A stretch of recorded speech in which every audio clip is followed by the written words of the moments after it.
श्री शिवाय नमस्तुभ्यम। जय शिव शंभु। दोस्तों गाथा भगवान की यूट्यूब चैनल पर आपका स्वागत है। दोस्तों, आज की कथा में हम रसपान करेंगे श्रवण, कीर्तन और मनन की श्रेष्ठता, सनत कुमार व्यास संवाद और शिवलिंग के रहस्य एवं महत्व। इससे पहले अगर आपने अब तक हमारे यूट्यूब चैनल को सब्सक्राइब नहीं किया है तो जरूर करें।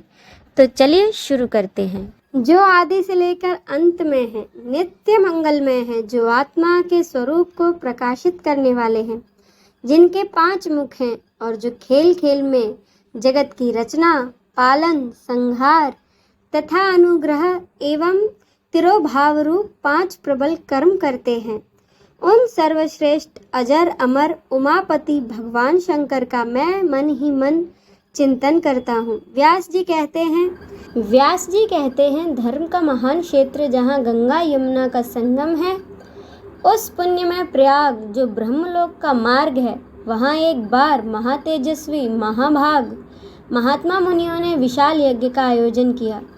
उस यज्ञ का समाचार सुन पौराणिक शिरोमणि व्यास जी के शिष्य सूत जी वहाँ मुनियों के दर्शन के लिए आए। सूत जी का भी सभी मुनियों ने विधिवत स्वागत एवं सत्कार किया तथा उनकी स्तुति करते हुए हाथ जोड़कर उनसे कहा, हे सर्वज्ञ विद्वान रोमहर्षण जी, आप बड़े भाग्यशाली हैं। आपने स्वयं व्यास जी के मुख से पुराण विद्या प्राप्त की है। आप आश्चर्य स्वरूप कथाओं का भंडार हैं। आप भूत, भविष्य और वर्तमान के ज्ञाता हैं। हमारा सौभाग्य है कि आपके दर्शन हमें हुए। सभी ऋषिगण सूत जी से कहते हैं कि जिनकी बुद्धि नष्ट हो गई हो और जिन्होंने अपने धर्म का त्याग कर दिया हो, ऐसे लोग लोक परलोक में उत्तम गति कैसे प्राप्त करेंगे? इस चिंता में हम सभी व्याकुल हैं। परोपकार के समान कोई दूसरा धर्म नहीं है। इस धर्म का पालन करने वाला दूसरों को सुखी करता हुआ स्वयं भी प्रसन्नता का अनुभव करता है। यह भावना यदि निष्काम हो तो कर्ता का हृदय शुद्ध करते हुए उसे परम गति प्रदान करती है। हे महामुने, आप समस्त सिद्धांतों के ज्ञाता हैं। कृपा कर कोई ऐसा उपाय बताइए जिससे इन सबके पापों का नाश तत्काल हो जाए। व्यास जी कहते हैं, उन श्रेष्ठ मुनियों की यह बात सुनकर सूत जी मन ही मन परम श्रेष्ठ भगवान शंकर का स्मरण करके उनसे इस प्रकार बोले। सूत जी कहते हैं, साधु महात्माओं, आपने बहुत अच्छी बात पूछी है। यह प्रश्न तीनों लोकों का हित करने वाला है। सूत जी के वचनों को सुनकर महर्षि बोले, भगवान, आप वेद तुल्य अद्भुत एवं पुण्यमयी शिव पुराण की कथा हमें सुनाइए। सूत जी ने कहा, हे महर्षिगण, आप कल्याण में भगवान शिव का स्मरण करके वेद के सार से प्रकट शिव पुराण की अमृत कथा सुनिए। शिव पुराण में भक्ति, ज्ञान और वैराग्य का गान किया गया है। जब सृष्टि आरंभ हुई तो 6 कुलों के महर्षि आपस में वाद विवाद करने लगे कि अमुक वस्तु उत्कृष्ट है कि अमुक नहीं। जब इस विवाद ने बड़ा रूप धारण कर लिया तो सभी अपनी शंका के समाधान के लिए सृष्टि की रचना करने वाले अविनाशी ब्रह्मा जी के पास जाकर हाथ जोड़कर कहने लगे, हे प्रभु, आप संपूर्ण जगत को धारण कर उसका पोषण करने वाले हैं। प्रभु, हम जानना चाहते हैं कि संपूर्ण तत्वों से परात्पर पुराण पुरुष कौन है? ब्रह्मा जी ने कहा, ब्रह्मा, विष्णु, रुद्र और इंद्र आदि से युक्त संपूर्ण जगत समस्त भूतों एवं इंद्रियों के साथ पहले प्रकट हुआ है। वे देव, महादेव ही सर्वज्ञ और संपूर्ण है। भक्ति से ही इनका साक्षात्कार होता है। दूसरे किसी उपाय से इनका दर्शन नहीं होता। भगवान शिव में अटूट भक्ति मनुष्य को संसार बंधन से मुक्ति दिलाती है। भक्ति से उन्हें देवता का कृपा प्रसाद प्राप्त होता है। जैसे अंकुर से बीज और बीज से अंकुर पैदा होता है, वैसे ही भगवान शंकर का कृपा प्रसाद प्राप्त करने के लिए आप सब महर्षि धरती पर सहस्त्र वर्षों तक चलने वाले विशाल यज्ञ करो। यज्ञपति भगवान शिव की कृपा से ही विद्या के सार तत्व साध्य साधन का ज्ञान प्राप्त होता है। शिव पद की प्राप्ति साध्य और उनकी सेवा का ही साधन है तथा जो मनुष्य बिना किसी फल की कामना किए उनकी भक्ति में डूबे रहते हैं, वही साधक हैं। कर्म के अनुष्ठान से प्राप्त फल को भगवान शिव के श्री चरणों में समर्पित करना ही परमेश्वर की प्राप्ति का उपाय है तथा यही मोक्ष प्राप्ति का एकमात्र साधन है। साक्षात महेश्वर ने ही भक्ति के साधनों का प्रतिपादन किया है। कान से भगवान के नाम, गुण और लीलाओं का श्रवण, वाणी द्वारा उनका कीर्तन तथा मन में उनका मनन शिव पद की प्राप्ति के महान साधन है तथा इन साधनों से ही संपूर्ण मनोरथों की सिद्धि होती है।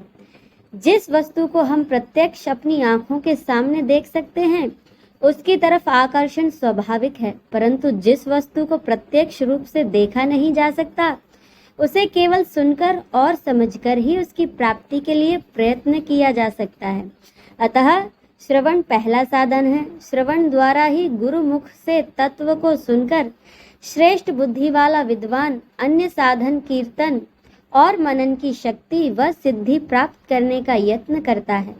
मनन के बाद इस साधन की साधना करते रहने से धीरे धीरे भगवान शिव का संयोग प्राप्त होता है और लौकिक आनंद की प्राप्ति होती है। भगवान शिव की पूजा, उनके नामों का जाप तथा उनके रूप, गुण, विलास के हृदय में निरंतर चिंतन को ही मनन कहा जाता है।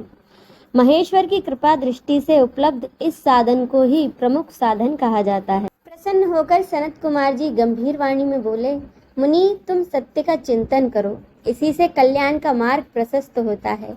यही कल्याणकारी है। यह जब जीवन में आ जाता है तो सब सुंदर हो जाता है। सत्य का अर्थ है सदैव रहने वाला। इस पर काल का कोई प्रभाव नहीं पड़ता। यह सदा एक समान रहता है। सनत कुमार जी ने महर्षि व्यास को आगे समझाते हुए कहा, महर्षि, सत्य पदार्थ भगवान शिव ही हैं। भगवान शंकर का श्रवण, कीर्तन और मनन ही उन्हें प्राप्त करने के सर्वश्रेष्ठ साधन हैं।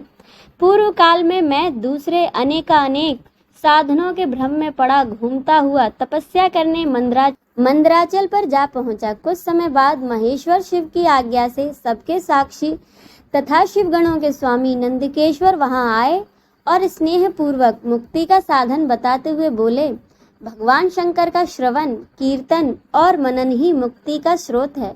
यह बात मुझे स्वयं देवादिदेव भगवान शिव ने बताई है। अतः तुम इन्हीं साधनों का अनुष्ठान करो। व्यास जी से ऐसा कहकर अपने अनुगामियों सहित सनत कुमार ब्रह्मधाम को चले गए। इस प्रकार इस उत्तम वृत्तांत का संक्षेप में मैंने वर्णन किया है। ऋषि बोले, सूत जी, आपने श्रवण, कीर्तन और मनन मुक्ति का उपाय बताया है, किंतु जो मनुष्य इन तीनों साधनों में असमर्थ हो वह मनुष्य कैसे मुक्त हो सकता है? किस कर्म के द्वारा बिना यत्न के ही मोक्ष मिल सकता है? सूत जी कहते हैं, हे सौनक जी, श्रवण, कीर्तन और मनन जैसे साधनों को करना प्रत्येक के लिए सुगम नहीं है। इसके लिए योग्य गुरु और आचार्य चाहिए। गुरुमुख से सुनी गई वाणी मन की शंकाओं को दूर करती है। गुरुमुख से सुने शिव तत्व द्वारा शिव के रूप स्वरूप के दर्शन और गुणानुवाद में रसानुभूति होती है। तभी भक्त कीर्तन कर पाता है। यदि ऐसा कर पाना संभव न हो तो मोक्षार्थी को चाहिए कि वह भगवान शंकर के लिंग एवं मूर्ति की स्थापना करके रोज उनकी पूजा करे। इसे अपनाकर वह इस संसार सागर से पार हो सकता है।